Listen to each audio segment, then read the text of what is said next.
Tout d'abord, merci à la sympathique personne qui m'a inspiré cette vidéo. Et j'en profite pour remercier les quelques personnes indulgentes qui ont la gentillesse de visionner mes petites productions. Merci à elles. Donc voilà, une aimable personne me fait remarquer sur Getter que les Israéliens soignent des blessés ukrainiens, apparemment des soldats. Et je dis, bon, ben, quelle humiliation pour des nazis de se faire soigner par des juifs. Moi, ça me fait énormément rire. Voilà. Et donc la personne, bon, elle apprécie moyennement quand même mon humour. Et insiste beaucoup sur le fait que, bon, c'est quand même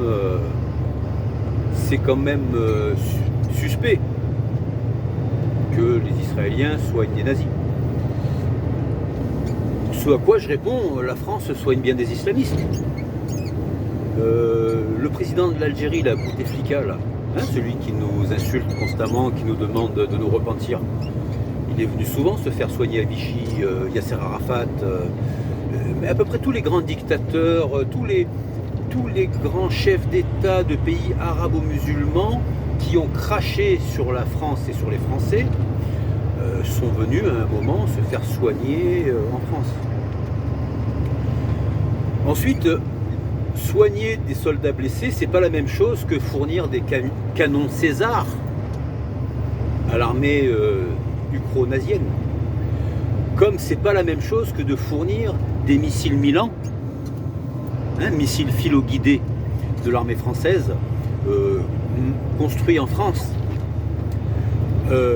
Certes, ce sont des missiles vieillissants. Ils sont presque obsolètes. Enfin, ils sont obsolètes sur un théâtre d'opération moderne.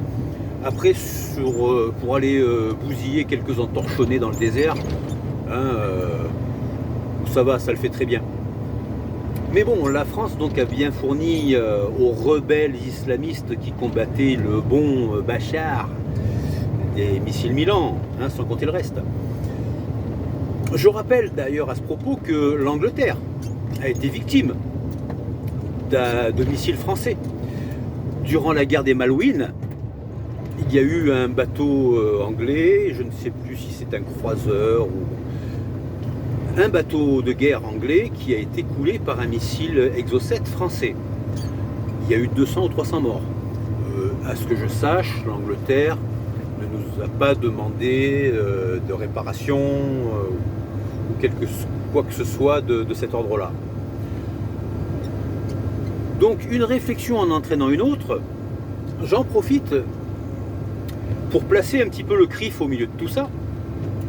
Quand j'étais enfant, la première fois qu'on m'a parlé de CRIF, on m'a présenté ça comme une institution qui était chargée d'être la voix des Français juifs. Je dis ah bon, j'ai trouvé ça très bien. Alors à l'époque, il y avait ces dîners caritatifs et les petits copains à l'école me disaient oui, vous les juifs, vous envoyez, vous achetez des chars.